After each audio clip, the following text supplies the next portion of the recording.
تاریخ کی 7 بدبخت ترین عورتیں۔ دنیا میں 7 ایسی بدبخت عورتیں گزری ہیں کہ جن کو اللہ پاک نے قرآن میں گناہ گار بتایا۔ قرآن کے مطابق سب سے گناہ گار عورتوں میں پہلے نمبر پر حضرت لوط علیہ السلام کی بیوی ہیں، جس نے حضرت لوط علیہ السلام کے ساتھ غداری کی۔ دوسرے نمبر پر اللہ کے آخری پیغمبر حضرت محمد صلی اللہ علیہ وسلم کی ایک تاریخ میں ایسی گناہ گار عورتیں گزری ہیں کہ جن کے بارے میں اللہ پاک نے اپنی کتاب قرآن مجید میں ذکر کیا ہے۔ یہ عورتیں نہ صرف انسانوں کی گمراہی کا باعث بنی بلکہ بعض تو اللہ کے پیارے انبیاء کرام کو بھی قتل کرانے میں پیش رہیں۔ نمبر 1، حضرت لوط علیہ السلام کی بیوی اردن اور اسرائیلی سرحدوں پر جہاں آج ڈیڈ سی نمکین پانی کی جھیل موجود ہے، نمک سے بھری اس جھیل میں آج زندگی کا کوئی نام و نشان نہیں، تاہم آج سے ہزاروں سال پہلے یہ انتہائی زرخیز علاقہ تھا جہاں سدوم اور عمورہ نامی شہر آباد تھے۔ یہی وہ قوم تھی جس پر اللہ نے حضرت لوط علیہ السلام کو نبی بنا کر بھیجا۔ اس قوم کا گناہ بہت بڑا تھا، ایسا گناہ اس سے پہلے کسی قوم نے نہ کیا تھا۔ اس قوم کے مرد مردوں کے ساتھ اور عورتیں عورتوں کے ساتھ بدکاری کرتی تھیں۔ حضرت لوط علیہ السلام کی بیوی جس کا نام وائلہ تھا، وہ بظاہر تو حضرت لوط علیہ السلام کی بیوی تھی، لیکن وہ اندر سے کافروں کے ساتھ ملی ہوئی تھی۔ وہ اپنی قوم کا ساتھ دیتی تھی۔ اس بیوی کے لیے اور کیا بد نصیبی ہوگی کہ یہ عورت ساری زندگی ایک نبی کے ساتھ رہتے ہوئے بھی اللہ کے حکم کی نافرمان رہی۔ جب حضرت لوط علیہ السلام کی قوم نے آپ کی باتوں کو ماننے سے انکار کیا تو اللہ کے فرشتے ان نوجوانوں کی صورت میں اس بستی میں ظاہر ہوئے جو حضرت لوط علیہ السلام کے گھر میں قیام پذیر ہوئے۔ حضرت لوط علیہ السلام کی بیوی جو اپنی قوم سدوم کے ساتھ ملی ہوئی تھی، اس نے جا کے اپنی قوم کو بتا دیا کہ نوجوان ہمارے گھر ٹھہرے ہیں۔ ان لوگوں نے حضرت لوط علیہ السلام کے گھر کو چاروں طرف سے گھیر لیا۔ اس پر فرشتوں نے حضرت لوط علیہ السلام کو ان کی قوم پر عذاب لانے کی خبر سے آگاہ کیا اور آپ علیہ السلام کو حکم دیا کہ آپ اپنے گھر والوں کو لے کر یہاں سے نکل جائیے۔ حضرت لوط علیہ السلام ابھی راستے میں ہی تھے کہ ان لوگوں پر اللہ کی طرف سے پتھروں کی بارش ہونا شروع ہو گئی۔ آپ علیہ السلام کی بیوی جو اپنی قوم کا ساتھ دیتی تھی، وہ بھی اپنی قوم کے ساتھ ہی پتھروں کی بارش میں ماری گئی۔ سدوم کے پہاڑوں میں آج بھی وائلہ کی آبادی موجود ہے۔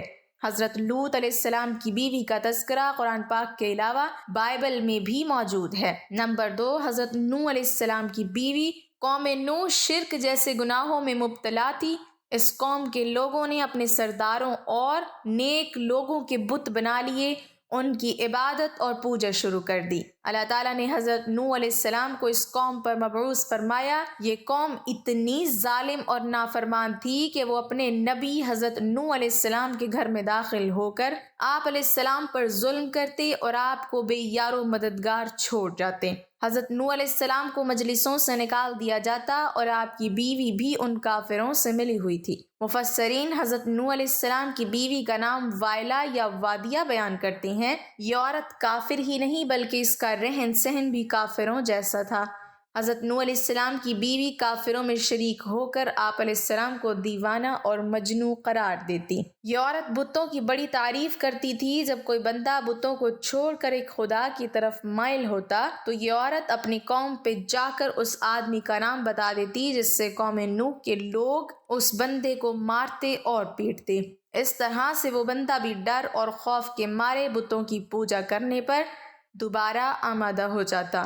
وائلہ نامی اس عورت نے حضرت نوح علیہ السلام کے ایک بیٹے یام کو بھی کفر میں مبتلا کر رکھا تھا، لہٰذا آپ کا یہ بیٹا بھی ماں کی طرح کافروں سے مل کر آپ علیہ السلام کی مخالفت کرتا تھا۔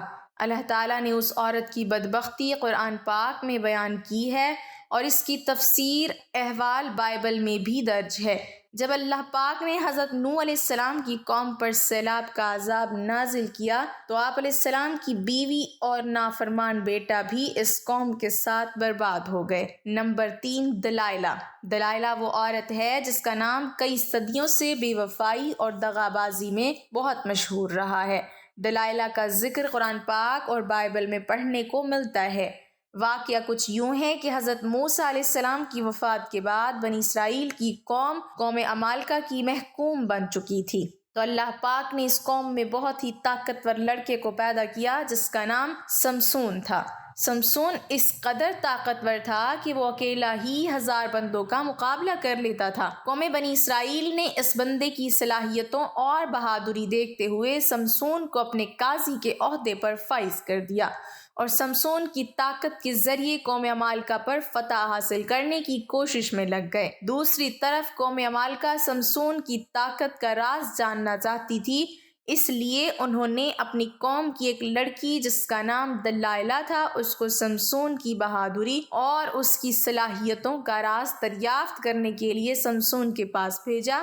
سمسون اس لڑکی کو دیکھ کر پاگل ہو گیا اور اس کی محبت میں وہ دیوانہ ہو گیا۔ اس نے اس لڑکی کو اپنی صلاحیتوں کا راز بتا دیا۔ سمسون کہنے لگا کہ اس کی طاقت کا راز اس کے لمبے بال ہیں۔ ایک دن موقع پاتے ہی دلائلہ نے سمسون کے لمبے بال کاٹ دیے، تو اسی رات قوم عمالقہ نے بھی سمسون پر حملہ کیا اور اس کو گرفتار کر لیا۔ پھر ایک دن قوم عمالقہ سمسون کو گرفتار کر کے جشن منا رہی تھی، تو سمسون نے اللہ پاک سے دعا کی، اے اللہ مجھے معاف کر دے۔ اللہ پاک نے سمسون کی دعا کو قبول کرتے ہوئے اس کی تمام طاقت واپس لوٹا دی۔ جس ستون کے ساتھ سمسون کو باندھا گیا تھا، سمسون نے اس ستون کو اپنی طاقتوں سے کھینچا تو سارے کا سارا محل زمین بوس ہو گیا، جس کے نتیجے میں دلائلہ اور قوم عمالقہ کی بے شمار لوگ موت کے گھاٹ اتر گئے۔ نمبر 4، جیزبل۔ جیزبل لبنان کے بادشاہ کی بت پرست بیٹی تھی۔ اس کی شادی قوم بنی اسرائیل کے بادشاہ اخیب سے ہوئی تھی۔ جیزبل نے نہ صرف اخیب کو بت کی پوجا پر لگایا بلکہ تمام ریاست میں ایک خدا کو ماننے کی بجائے بے شمار بت بنا دیے گئے تاکہ لوگ ان بتوں کی پوجا کرتے ہوئے گمراہی سے باہر ہی نہ نکلیں۔ ایک دن قوم کے نیک بندے یرمیہ علیہ السلام نے جیزبل اور اس کے شوہر کو کہا کہ تم سب لوگ بتوں کی پوجا کرنے کی بجائے ایک خدا کی عبادت کیا کرو، اسی میں تمہاری بھلائی ہے۔ اس ظالم عورت نے حضرت یرمیہ علیہ السلام کے ساتھ کھڑے ایک بوڑھے پر شدید وار کیا نیزے سے، جس سے وہ وہیں شہید ہو گیا۔ تو حضرت یرمیہ علیہ السلام نے اس عورت کو بد دعا دی، بہت جلد تیرے حسین و جمیل بدن کو کتے نوچ نوچ کر کھائیں گے۔ اس کے بعد اللہ پاک نے اس قوم پر حضرت الیاس علیہ السلام کو بھیجا، تاہم یہ ملکہ ایمان لانے کی بجائے آپ علیہ السلام کو بھی مارنے کے لیے تیار ہو چکی تھیں۔ پھر ایک دن حضرت یرمیہ علیہ السلام کی بد دعا رنگ لائی اور ملک اسرائیل پر سرحدوں کے قبائلی وحشیوں نے حملہ کر دیا۔ ان لوگوں نے ملکہ جیزبل کو زخمی حالت میں سڑک پر پھینک دیا، یہاں تک کہ بہت سے جنگلی کتے جیزبل کے ارد گرد جمع ہو گئے۔ کتوں نے اس لاش کو نوچ نوچ کر کھایا۔ نمبر 5، عطالیہ۔ عطالیہ حضرت الیاس علیہ السلام کے دور سے تعلق رکھنے والی جیزبل نامی ملکہ کی بیٹی تھی جس کا نام عطالیہ تھا۔ یہ لڑکی بھی اپنی ماں کی طرح بہت حسین اور جمیل تھی، یہ بھی کافر تھی۔ اس کی شادی یہودا کے بادشاہ یہورام سے ہو چکی تھی۔ اس قوم میں بھی ہر جگہ بتوں کی عبادت ہونے لگی۔ اس قوم پر بھی وحشی لوگوں نے حملہ کیا، جس وجہ سے وحشیوں نے یہورام کو بھی قتل کیا، لیکن یہ بادشاہ ایک غار میں چھپ گیا، جس وجہ سے اس غار میں اس بادشاہ کی موت ہو گئی۔ جب وحشی ملکہ عطالیہ اور اس کی بیٹی اغزالیہ کو اپنے ساتھ ہی لے گئے، ان ماں بیٹیوں کو بہت زیادہ ذلیل و رسوا کرنے کے بعد دونوں کو آزاد کیا۔ اس کے بعد عطالیہ نے بتوں کی عبادت سے پوجا کر کے حضرت موسیٰ علیہ السلام کے مذہب پر ایمان لے آئی، لیکن اس تبدیلی کو سال بھی نہ گزرا تھا کہ عطالیہ پھر کفرانہ کاموں کی طرف لوٹ گئی۔ اس کی بیٹی کے قتل کے بعد ملکہ عطالیہ کو ہی سلطنت یہودا کا تاج پہنا دیا گیا۔ اس نے اپنی دولت کے نشے میں آ کر اپنے پوتوں کو قتل کروایا، پھر اپنی رعایا پر بھی ظلم و ستم کرنے لگی، تاہم اس کا ایک پوتا جو اس سے جان بچانے میں کامیاب ہو گیا تھا، یہودا کے لوگوں نے اسے اپنا بادشاہ بنا لیا۔ یہ ملکہ عطالیہ اپنے محل کے باہر اپنی ہی قوم کے ہاتھ بہت ہی ذلیل و رسوا ہو کر مر گئی۔ عطالیہ کا ذکر بھی بائبل میں تفصیل کے ساتھ موجود ہے۔ Number 6، Herodias. ناظرین گرامی، ہیروڈیاس کو اگر تاریخ انسانی کی سب سے گناہ گار عورت کہا جائے تو غلط نہ ہوگا، کیونکہ یہ عورت حضرت یحییٰ علیہ السلام کے قتل کی ذمہ دار ہے۔ یہ حضرت عیسیٰ علیہ السلام کی پیدائش سے چند برس پہلے کی بات ہے کہ ہیروڈیاس ایک غریب اور حسین و جمیل لڑکی تھی۔ فلسطین کے خاندان کی بہو بن گئی۔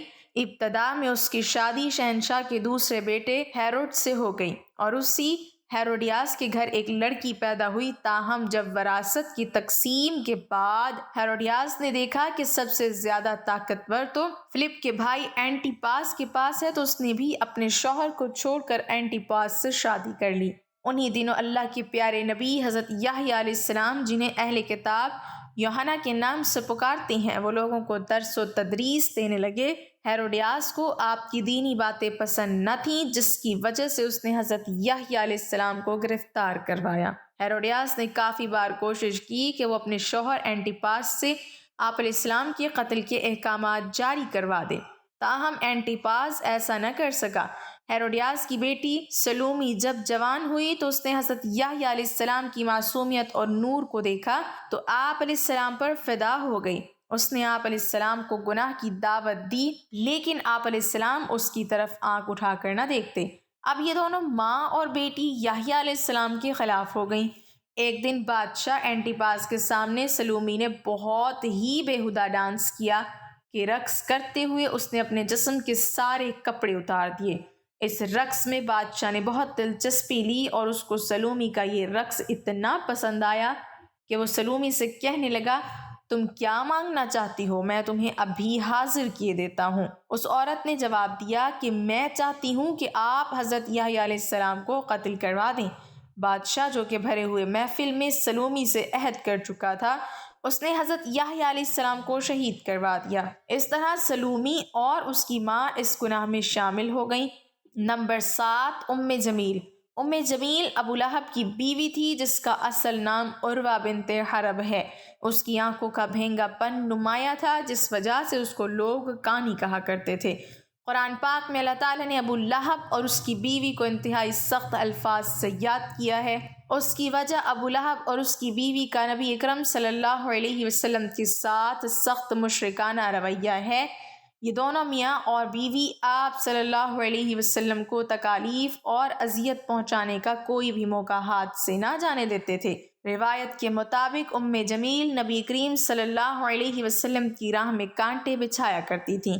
جب سورہ لہب نازل ہوئی تو ابو لہب کی بیوی غصے سے بے قابو ہوئی اور بہت ہی بڑا پتھر اٹھا کر مکہ میں رسول کریم صلی اللہ علیہ وسلم کی تلاش میں نکل پڑی۔ یہ کعبہ میں حضرت ابوبکر کے سامنے اس حالت میں آئی تو اس کے منہ سے جھاگ نکل رہی تھی۔ یہ نبی کریم صلی اللہ علیہ وسلم کے خلاف انتہائی نازیبا الفاظ بولتی رہی، حالانکہ آپ صلی اللہ علیہ وسلم اس وقت حضرت ابوبکر رضی اللہ تعالیٰ عنہ کے ساتھ ہی موجود تھے، لیکن اللہ تعالیٰ کی رحم و کرم سے ام جمیل آپ صلی اللہ علیہ وسلم کو دیکھ ہی نہ سکی۔ وہ وہاں سے گھر کی طرف روانہ ہو گئی۔ بے شک ام جمیل تاریخ کی بدبخت ترین خواتین میں شامل ہے، کیونکہ اس نے نبی آخر الزماں سرور کائنات حضرت محمد صلی اللہ علیہ وسلم کو بے شمار تکلیفیں پہنچائیں۔ اللہ پاک ہمیں بہتر عمل کرنے کی توفیق عطا فرمائے اور ہمیں ایمان کی دولت سے مالا مال فرمائے، آمین۔ ناظرین، کمنٹ باکس میں اللہ تعالیٰ کے 99 ناموں میں سے ایک نام ضرور ٹائپ کریں۔